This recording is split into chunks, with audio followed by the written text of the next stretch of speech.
Res de nou, en la sessió d'investidura d'ahir el PSOE va demostrar, com sempre ha demostrat, que quan ha de triar entre pactar amb la dreta o amb l'esquerra,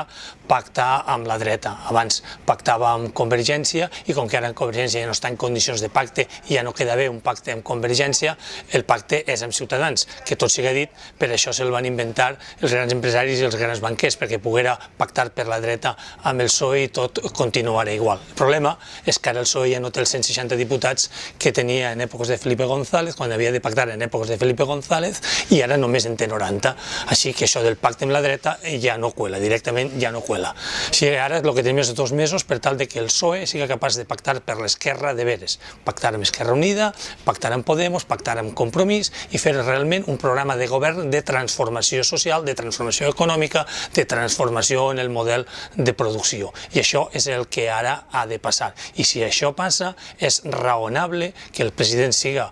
Pedro Sánchez i el vicepresident siga Pablo Iglesias i que Compromís també tinga un lloc en aquest govern. Perquè si hi ha un pacte, igual que hi va haver un pacte del Botànic que va portar a aquest govern de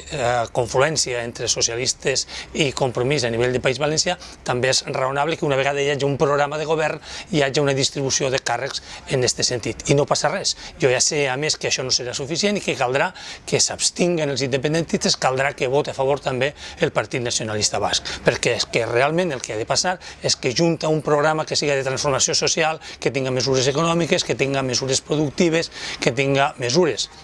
de recuperació social, hi hagi també un paràgraf que diga clarament que es reconeixerà el dret a decidir i que els catalans podran fer un referèndum, però no per guanyar l'abstenció dels independentistes, sinó perquè un referèndum és la millor manera, l'única manera de resoldre la tensió que en aquests moments hi ha entre Catalunya i la resta d'Espanya. Per tant, aquest és el camí i això ens hi hem d'abocar. I només així serà Pedro Sánchez president, només així tindrem un govern transformador i d'esquerres, només així evitarem que d'ací 2 mesos tinguem que estar una altra vegada preparant unes eleccions i que el dia 26 de juny hàgim de tornar a votar.